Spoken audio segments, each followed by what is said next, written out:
Te doy la bienvenida a Digital Talks. Este espacio nace de la necesidad de compartir con profesionales que tienen que tomar decisiones de marketing digital y que no siempre disponen de toda la información. Para esto contaremos con la participación de expertos en marketing digital, en nuevas tecnologías, en datos o en nuevos modelos de comercialización digital. En resumen, participarán profesionales que ponen mucho cariño a lo que hacen, pero sobre todo, contaremos con personas que admiramos y de las que todos los días aprendemos. Somos T2O, una consultora de marketing, ventas y estrategia digital. Esto es Digital Talks. No tenemos verdades, pero sí muchas certezas. Arrancamos. Hola, soy Esther Checa y hoy vamos a tener un episodio donde retomaremos el impacto que tiene la incorporación de la inteligencia artificial conversacional en el negocio. A nivel mundial, para el 2030 se espera que la industria de las tecnologías de voz genere ingresos de más de 43.000 millones de dólares, por lo que profundizar en esta temática ayudará a tener una visión más clara de su oportunidad dentro de la organización y en la relación con los consumidores. Para esto, hoy contamos con José Quesada, CEO de Lecta. Lecta es una empresa centrada en el desarrollo de sistemas conversacionales basados en inteligencia artificial y orientados al negocio. La trayectoria de José siempre ha estado ligada al ámbito académico. Ha colaborado con el Laboratorio de Ciencias de la Computación del Instituto de Investigación de Stanford, ha participado en diferentes proyectos de investigación a nivel nacional y europeo relacionados con las áreas de las tecnologías del lenguaje y es autor de más de 100 publicaciones científicas en revistas. Muchas gracias por estar hoy con nosotros, José. Hola, el placer es mío. Muchas gracias por la invitación para participar en esta serie de podcast. Encantado de poder estar con vosotras y poder contaros qué es lo que hacemos en Lecta. Pues un lujazo tenerte hoy, José. Vamos a arrancar y vamos a hacer referencia a episodios anteriores. Sí que me gustaría que nos contases cuáles son las características clave y más relevantes de la inteligencia artificial conversacional, sobre todo por la posible confusión terminológica que hay. Y ya que ahora mismo en el mercado, pues oímos conceptos como chatbot, asistentes virtuales, sistemas de diálogo o sistemas conversacionales. ¿Dónde están las diferencias, José? Vale, sí, la verdad que es una pregunta relevante y bastante interesante. Actualmente existe quizás una profusión terminológica. A mí me gustaría, para centrar la presentación de estas tecnologías, considerar que estamos en el, ámbito genérico de la inteligencia artificial, entendida como conjunto de técnicas, metodologías, tecnologías para modelar o simular comportamientos humanos. Dentro de ese ámbito, el lenguaje en sí mismo es uno de los retos más relevantes de la inteligencia artificial por lo complejo que es el lenguaje humano. Y dentro del ámbito de lo que podríamos denominar tecnologías del lenguaje, procesamiento del lenguaje natural, aparecen, los sistemas conversacionales. Previamente, un término que ha sido muy frecuente ha sido el sistemas de diálogo, ¿no? Se entendía como sistemas de interacción dialogada hombre-máquina. Recientemente se está, usando con bastante profusión la idea de inteligencia artificial conversacional. Bien, para centrar este ámbito, desde mi punto de vista, ¿cuáles son las claves? Bueno, pues la cuestión clave es que el objetivo de un sistema conversacional es modelar una interacción dinámica entre dos o más agentes, donde uno de ellos va a ser una máquina, va a hacer un sistema computacional. ¿Y cuáles son los rasgos entonces o los retos que se nos presentan? En primer lugar, que es un proceso dinámico, es decir, la propia conversación va a evolucionar y como parte de esa evolución el sistema tiene que estar acomodándose dinámicamente a lo que el interlocutor o interlocutores van demandando. Por tanto, esa característica la convierte en un proceso muy relevante porque tenemos que ser capaces de modelar incluso las capacidades cognitivas de los agentes que intervienen. Y así nos van a aparecer una serie de fenómenos que hacen específica la inteligencia artificial conversacional, como es la aparición de subdiálogos, es decir, como parte de un diálogo es posible que el interlocutor elicite un nuevo subdiálogo de clarificación. Además, no van a aparecer fenómenos como negociación, es decir, no hay, digamos, no debemos reducir el sistema conversacional a una simple secuencia de preguntas y respuestas, sino que durante la conversación va a ser necesario llegar a compromisos, podríamos decir, entre las partes que dialogan. Y así nos aparece el reto de la negociación, de la clarificación e incluso una cuestión que es muy relevante es la capacidad de hacer una, digamos, evaluación dinámica de la validez y fiabilidad de la información que comparten los interlocutores. Es decir, tenemos que tener la capacidad de modelar en el sistema conversacional lo que el sistema conversacional cree que el interlocutor quiere hacer y cómo lo quiere hacer. Muy bien, como arranque de episodio, creo que queda bastante claro lo que comentas, José, y voy a aprovechar esta introducción que has hecho para marcar las diferencias para que nos hagas una presentación para conocer más a Lecta. ¿Cómo estáis abordando los diferentes casos de uso cuando hacéis uso de estas tecnologías? Bien, Lecta es una empresa relativamente reciente, es el fruto de, digamos, la creamos en 2016, un grupo empresarial, y participaba también yo como cofundador de la empresa, y nuestro reto fue convertirnos en fabricantes de un, digamos, ecosistema o framework tecnológico para el desarrollo de sistemas conversacionales. Es decir, en ese sentido, una de las características que me gustaría destacar de Lecta es nuestro perfil de fabricantes, es decir, fabricamos el kernel tecnológico para la construcción de sistemas conversacionales. Esa es una característica muy distintiva de Lecta. Y para llevar a cabo esa construcción de todo ese marco tecnológico, evidentemente, uno de los puntos clave es la interdisciplinariedad, es decir, cómo integrar. Cada vez está, digamos, es un punto bastante iterativo en entrevistas, congresos, la cuestión de la interdisciplinariedad, pero no es una cuestión trivial. Es decir, aquí tenemos el reto de que tenemos que resolver computacionalmente, utilizando enfoques de tecnologías de la información, ciencias de la computación, inteligencia artificial, problemas de naturaleza lingüística, con lo cual tenemos que involucrar, digamos, experiencia y conocimientos en el área de lingüística, hacer modelizaciones que requieren enfoques, digamos, utilizando principios lógicos, incluso matemáticos, estadísticos, y sobre todo incorporando las más recientes aproximaciones en cuestiones como Machine Learning, Deep Learning, Big Data, Data Science, modelos de análisis predictivos, etcétera. Teniendo en cuenta eso, es decir, en Lecta hemos desarrollado este framework y actualmente pues estamos centrados en la implantación de grandes proyectos de envergadura. Estamos en sectores como la banca, las telecomunicaciones, las administraciones públicas, el sector sanitario, energéticas. En última instancia, podemos ver que hay un factor común en nuestros clientes, y es la necesidad de llevar a cabo grandes cantidades de interacción con clientes, usuarios de estos sectores industriales. Uh-huh. Has mencionado sectores con los que trabajáis, y era una de las preguntas que tenía es ahora mismo cuáles son los sectores más demandantes de este tipo de tecnologías y sobre todo qué buscan responder con estas.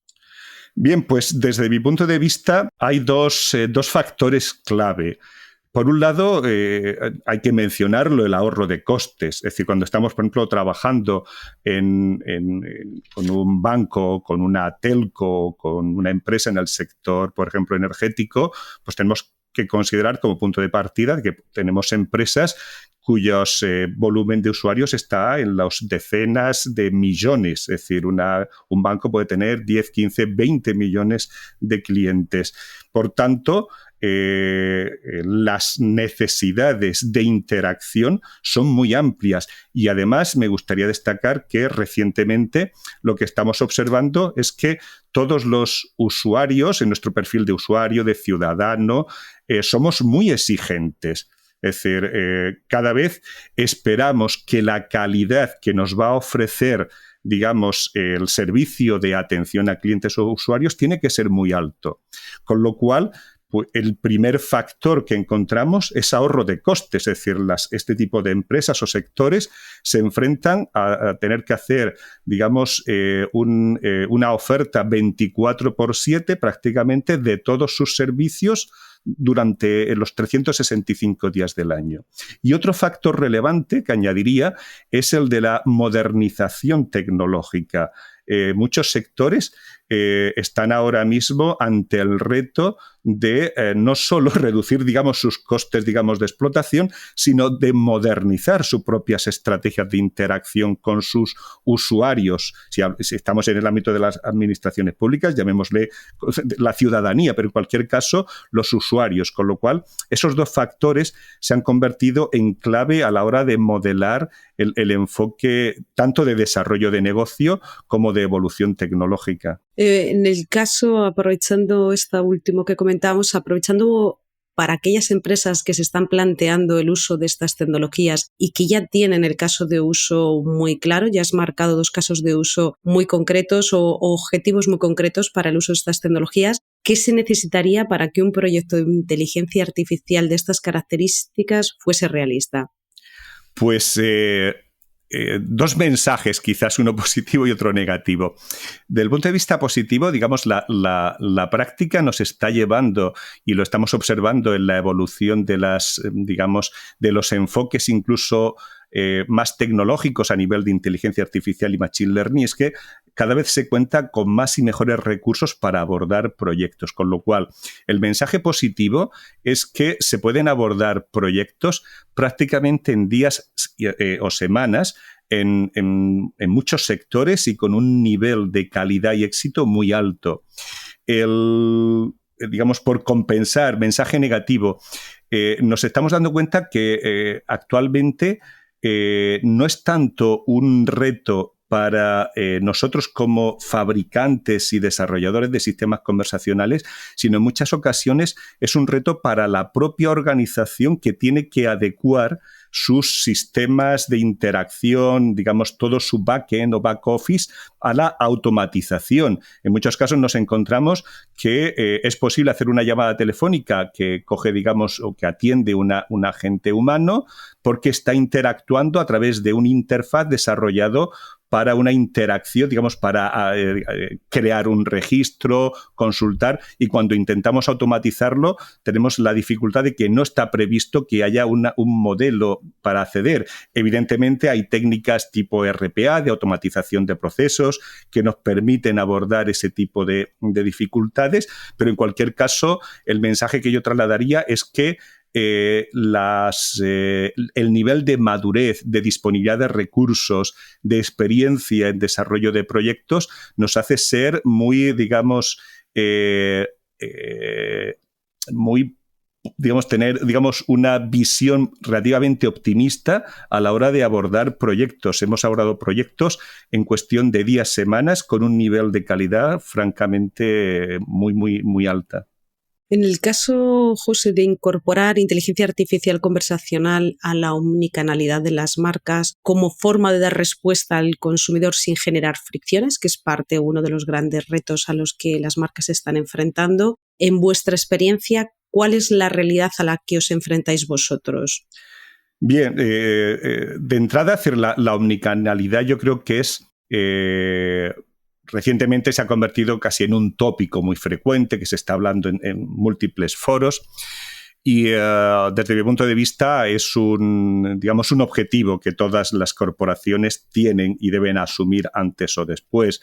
El reto está en ser capaz no tanto de atender a través de múltiples canales, sino de coordinar la atención a través de esos múltiples canales. Entonces, en ese sentido, nosotros a nivel de Lecta, nuestro framework, nuestro ecosistema tecnológico y también el modelo metodológico que aplicamos está totalmente adaptado para adecuaciones omnicanal. De hecho, tenemos proyectos en grandes corporaciones, como puede ser Orange Polonia un proyecto en el que ahora mismo Orange Polonia tiene 15 millones de usuarios, y ahí estamos trabajando en todos los canales de atención a sus usuarios de Orange Polonia, recibiendo, por ejemplo, entre 70 y 80.000 llamadas telefónicas a diario que atiende directamente Lecta. El reto, desde mi punto de vista, está a continuación en ser capaces de modelar de forma, digamos, coordinada entre los desarrolladores, los modelos de inteligencia artificial conversacional, esos modelos de interacción con los sistemas de información de estas grandes compañías que deben de ser capaces no solo de facilitar, es decir, si un usuario inicia una interacción, por ejemplo, para solicitar un nuevo servicio, el reto no está tanto en que nosotros a nivel de sistema conversacional seamos capaces de entender y gestionar esa conversación, sino que además todo eso quede registrado en tiempo real en los sistemas de información de estas grandes compañías, de forma que si a continuación el usuario, en lugar de llamar por teléfono, inicia una conversación a través de mensajería instantánea, a través de un canal tipo chat o a través de otro de los cualquiera de los canales disponibles, todo esté integrado en última instancia. ¿Vale? Entonces, desde mi punto de vista, hemos evolucionado mucho a nivel de Lecta en esta capacidad de adecuación omnicanal, y ahora mismo el reto está en adecuarnos de forma, óptima con los sistemas de información de estas grandes corporaciones. José, cuando hablamos de asistentes virtuales, se tiende a pensar en estos desde el rol más de que dan una respuesta a capacidades reactivas. Pero aquí, ¿dónde ves el reto de que estos den respuesta de forma proactiva? Sí, enlazamos quizás con la cuestión inicial de la presentación, y es que donde se definen las características relevantes de un sistema conversacional. Desde mi punto de vista, hay cierta confusión, incluso esto está provocando... Es mi impresión personal, pero creo que es cierto que en algunos proyectos, no que hemos participado Lecta, pero sí he visto algunos proyectos en los que han participado otras empresas, se produce una frustración en las expectativas tanto de las empresas como de los clientes en el uso de estos sistemas. Y es que, en última instancia, no se están creando sistemas conversacionales, se están creando sistemas tipo pregunta-respuesta, en el que, pueden ser muy útiles y nosotros tenemos la capacidad de hacerlos con Lecta. Es decir, yo te puedo preguntar, dime cuál es el horario de la biblioteca, y el sistema me dice que el horario de la biblioteca mañana va a ser, pues, por ejemplo, de 9 de la mañana a 9 de la noche. Pero cuando hablamos de un sistema conversacional, lo que estamos planteando es una capacidad mucho mayor de interacción conversacional. Y en esa capacidad mayor de interacción conversacional, el reto está en esa adecuación dinámica durante la conversación a las características del propio usuario que está participando en la conversación del interlocutor. En ese sentido, hay que dotar al sistema conversacional con la capacidad de adecuación dinámica y, por tanto, de reacción y también de proacción. Es decir, el sistema debe de ser capaz de responder si me preguntan por algo, pero también adecuar su comportamiento a lo que está ocurriendo en la conversación. Entonces, en ese sentido, una conversación es el resultado de la integración de varias fuentes de información. Una de ellas es el usuario. Si el usuario me dice quiero X, el sistema debería de atender ese X. Pero es que además hay más fuentes de información, y la incorporación dinámica de esas fuentes adicionales de información es lo que termina generando un comportamiento proactivo. En última instancia, la clave está en esa capacidad, lo he dicho quizás en una de las primeras características, de la adecuación dinámica. Es decir, ese dinamismo es relevante. Y otro punto muy relevante en relación con la proactividad es la capacidad durante el diseño de un sistema conversacional de adecuarnos a lo que podríamos llamar reglas de negocio. Es decir, cuando nosotros entramos en una corporación a hacer un proyecto con estas características, no todo el diseño de un sistema conversacional se reduce, digamos, a un entrenamiento,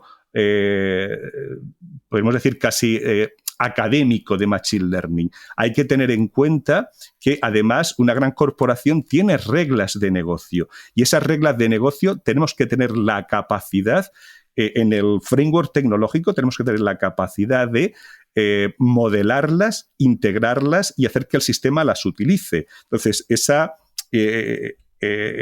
segunda cuestión añade todos los retos que estamos comentando de proactividad en el sistema final. Pues me gusta esto último que estás comentando porque quiero conectarlo con la siguiente pregunta, y es que de alguna forma, debido a las limitaciones que a veces se tiene trabajar con datos reales para entrenar estos modelos de inteligencia artificial, las empresas empiezan a hacer uso de datos sintéticos. De hecho, Amazon ha basado parte de su entrenamiento y refinamiento de Alexa con datos sintéticos, y aquí me gustaría que me dieses tu punto de vista sobre el valor que tienen estos y sobre todo en qué situaciones ves que estos datos sintéticos pueden aportar valor a la empresa. Bien, bien. Sí, no, la verdad es que es uno de los puntos más, podemos decir, calientes, incluso en la literatura científica y en las aplicaciones industriales, la utilización del ámbito que se llama el synthetic data, ¿no? Es decir, la motivación realmente es bien conocida, y aunque el término datos sintéticos pues quizás se ha puesto de moda recientemente, la motivación que hay detrás, yo la vengo, digamos, vengo trabajando con ella pues desde hace 25 años que inicié mi investigación a nivel académico en tecnologías del lenguaje. En última instancia, lo que nos ocurre es que, y eso es un patrón común prácticamente a todos los ámbitos de la inteligencia artificial, y digamos que se ha reforzado recientemente con la implantación de modelos de Machine Learning y Deep Learning, es la necesidad de datos masivos. Es decir, lo que en muchas situaciones necesitamos hacer entrenamientos, y esos entrenamientos se basan en la capacidad, podemos decirlo de una forma simplista, de exponer a esa algorítmica de propósito general, que sería el componente de Machine Learning, exponerlo a una cantidad considerablemente amplia de datos, de forma que cuantos más datos y más diversidad de esos datos existan, pues se supone que la capacidad de entrenamiento del sistema será mejor. ¿Qué ocurre? Generar datos es costoso en tiempo y en recursos. Entonces, siempre nos hemos expuesto a la necesidad de cómo crear más datos, ¿vale? Es decir, cómo crear, forzar a incluso hacer algoritmos que generasen datos de forma automática. Al fin y al cabo, estamos en la misma línea. ¿Cómo hemos evolucionado? Pues hace a lo mejor 20 años, pues implantábamos prácticamente algoritmos ad hoc para hacer generación automática de datos. Hace 10 años aproximadamente se puso en el ámbito, hablo ya específicamente de los sistemas conversacionales, aparecieron un conjunto de técnicas que englobaban lo que se llamaba el user modeling. Es decir, la idea es, en vez de tener que interactuar cuando hacemos el entrenamiento y la evaluación de sistemas conversacionales con decenas, centenas o miles de usuarios reales, que es muy costoso en tiempo, en organización, en recursos, pues hacer, digamos, un programa informático que modelaba el comportamiento de usuario, de forma que prácticamente el programa informático sistema conversacional interactuaba con el programa informático modelador de usuarios. Recientemente, ¿hacia dónde hemos avanzado? Puesto que tenemos, se ha conseguido modelos generativos muy potentes en lenguaje natural. Es decir, los modelos de los últimos 2, 3, 4 años tienen una capacidad generativa muy potente. Es decir, a partir de, digamos, de semillas de lenguaje natural, permiten generar construcciones muy coherentes en lenguaje natural. Pues el enfoque ha sido utilicemos esas técnicas para hacer esa generación o, digamos, automatización de la generación de casos de uso. Y esa es la motivación. De alguna forma, y de hecho hay alguna publicación por ahí, conecta los datos sintéticos con los digital twins, ¿no? La posibilidad de automatizar, en el caso, digamos, de los digital twins, digamos, más en sectores industriales, pero automatizar el modelado del comportamiento de un sistema. En este caso nos centramos en ese dato. Ahora bien, en el caso de la generación de datos sintéticos, hay que ser, yo diría, un poco cautos, ¿no? Porque es una línea de exploración muy prometedora y muy interesante, pero es importante tener en cuenta que no se trata tanto de generar de forma masiva datos, quizás eso ya se ha superado en el ámbito de las tecnologías del lenguaje. No importa tanto la cantidad de datos, sino una serie de factores como la representatividad de esos datos a la tarea que se quiere diseñar, o cuestiones como la adecuación de esos datos a la tarea. Es decir, que aparecen una serie de factores a tener en cuenta en la generación de los datos sintéticos. Yo, como conclusión de esta parte, sí me gustaría, digamos, nosotros a nivel de Lecta, nuestro enfoque actualmente se basa en lo que denominamos modelos híbridos. Utilizamos de forma simultánea, digamos, estrategias basadas en aprendizaje automático y de forma, digamos, simultánea, estrategias basadas en un modelado semántico más, digamos, con unas características formales más complejas. Hay tareas que requieren, o desde nuestro punto de vista en este momento, el resultado óptimo se obtiene con la combinación de esos dos enfoques. José, lo has ido avanzando, pero me gustaría saber ¿qué limitaciones crees que pueden tener a día de hoy estos datos para ser utilizados? Ya, efectivamente, es decir, el ámbito del dato es un sector a la vez relevante y a la vez problemático. Bueno, quizás la palabra problemático no es la mejor, al menos es un ámbito en el que hay que ser muy cauteloso. Y me gustaría resaltar varios aspectos. En primer lugar, habría que diferenciar la utilización del dato como fuente de información para crear un sistema y, en segundo lugar, la capacidad que un sistema tiene para generar dato que puede ser útil. En última instancia, habría que conectar los dos mundos, es decir, lograr la retroalimentación entre los dos componentes, pero por analizar. En primer lugar, necesitamos datos para modelar un sistema. En el caso de un sistema conversacional, pues podemos pensar que necesitamos ejemplos de diálogos para modelar el diseño del propio sistema conversacional. ¿Qué ocurre? Que para la construcción de esos sistemas, entonces esos datos debemos de partir de algún sitio. Aquí nos enfrentamos al reto, es decir, si una corporación me dice que quiere crear un sistema conversacional, puede ocurrir que lo que plantee sea la automatización de un servicio de atención que ya tiene y podemos contar con, digamos, conversaciones con usuarios reales, pero aquí entonces tendremos que ser muy cautelosos. ¿Podemos o no podemos usar los datos que ha generado una persona en una conversación? Es decir, aquí empiezan a intervenir temas ética en inteligencia artificial, la capacidad o no que podemos tener para aprovechar esos datos, la anonimización que pudiéramos hacer de esas conversaciones, etcétera. Eso en cuanto, digamos, a la fase, digamos, de utilización de datos para generar un sistema.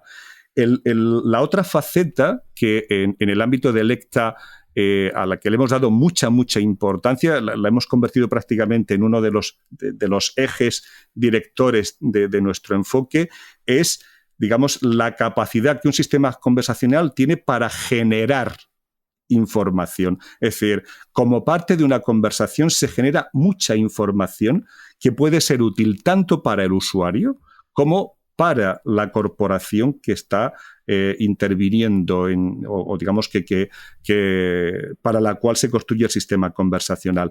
Desde mi punto de vista, hay que ser garantista con los derechos de protección de datos, con los límites que no debemos de sobrepasar, porque creo que son límites de los cuales hay que ser consciente. Pero respetando estrategias de anonimización, preferencias de los usuarios, etcétera, respetando todo ese marco, digamos, normativo, lo que sí es cierto es que los sistemas conversacionales permiten generar mucha información muy relevante para las grandes corporaciones, para adecuar, por ejemplo, la oferta de sus servicios, o dar una mejor atención. Y esto, de alguna forma,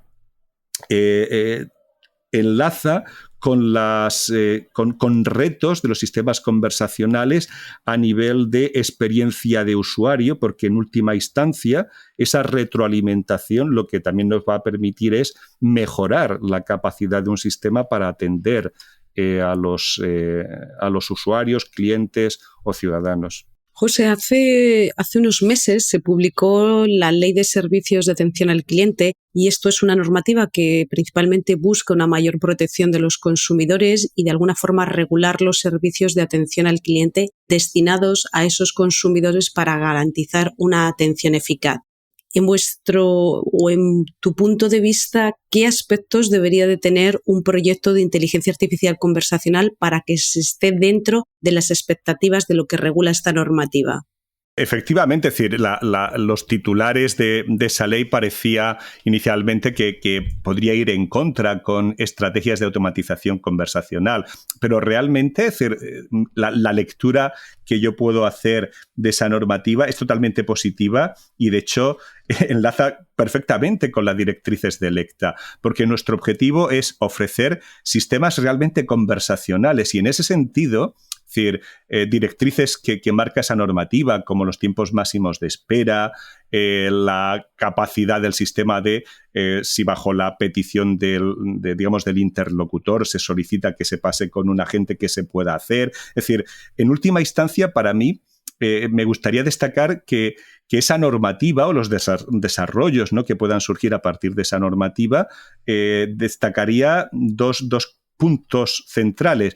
En primer lugar, la experiencia de usuario. Es decir, al fin y al cabo, lo que yo puedo leer de esa normativa es que hay una sensibilidad, ¿no?, a nivel normativo por la experiencia y la satisfacción del usuario. Es decir, podríamos decir que no vale cualquier cosa como un sistema de atención a tus clientes o tus usuarios. No vale con que una gran corporación decida poner como interfaz con sus usuarios cualquier sistema que no tenga unas características mínimas de calidad de atención. Entonces, en ese sentido, yo creo que en última instancia lo que se está favoreciendo es la calidad de la interacción. No tanto, no lo veo como una limitación normativa a la automatización, sino una limitación normativa a los excesos que en algunas ocasiones se han hecho automatizando mal determinadas prácticas. Totalmente de acuerdo. José, me gustaría que cerrásemos con dos aspectos que son recurrentes y que preocupan a los consumidores cuando hablamos del uso de estas tecnologías. Y uno es la autenticación y otro es la gestión de sus datos. ¿Qué sistemas existen ahora para asegurar la autentificación vía voz? Bueno, es decir, existen, digamos, es decir, me gustaría indicar varias cuestiones. La primera, efectivamente, la voz es una de las señales de carácter biométrico que nos permite identificarnos con un alto nivel de diferenciación. Entonces, en ese sentido, la utilización de la voz como parte de un proceso es relevante. Hay que tener en cuenta que eso, supone estresar un sistema conversacional un poco más de lo que estamos hablando, porque aquí estaríamos entrando no ya en el nivel de interacción conversacional, sino en el nivel de autenticación y verificación de identidad a través de huella, vocal. Se están haciendo avances, por ejemplo, en la utilización de la voz como mecanismo de firma digital. Es decir, el que tú, a través de un sistema conversacional, puedas solicitar un servicio que requiera, tu firma, ¿no?, podemos decirlo, tu verificación como cliente o como ciudadano, bueno, pues se está avanzando en la integración en los sistemas conversacionales con este tipo de técnicas que de alguna forma lo que harían sería incrustar tu, confirmación de la validez, por ejemplo, de un contrato a través de tu huella vocal dentro del propio documento firmado, y en ese sentido hemos empezado a trabajar en Lecta en este tipo de cuestiones. El otro aspecto que mencionabas es la propia gestión del dato.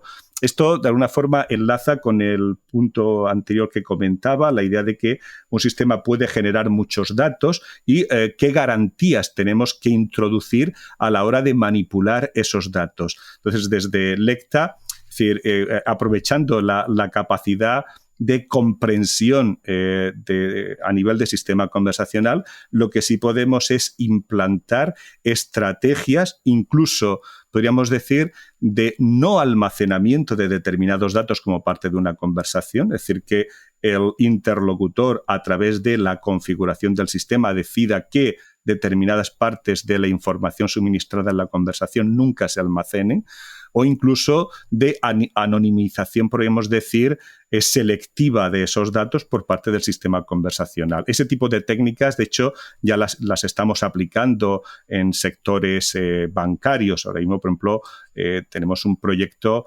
tenemos implantados ahora mismo sistemas conversacionales en 5 de los, creo que 8 bancos más grandes de Polonia, incluyendo, entre otros, el banco más grande, que es PKO BP, y ese tipo de estrategias de anonimización en un sector de interacción conversacional en el ámbito bancario son relevantes. Es decir, hay partes de la conversación que un usuario puede decidir que no quiere que se almacenen como parte de las consultas que hace o cuestiones de este tipo.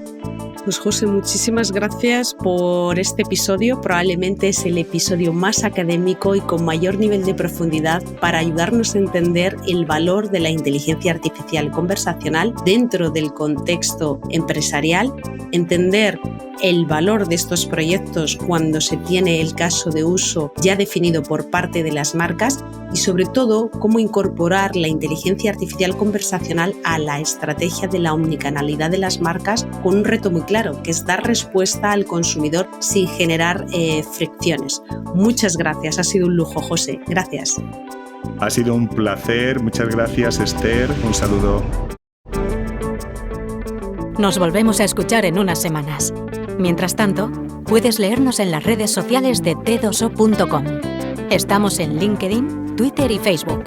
Y si quieres volver a escuchar este podcast, lo podrás encontrar en nuestro canal Digital Talks, en Spotify, iVoox, Google Podcast y Apple Podcast.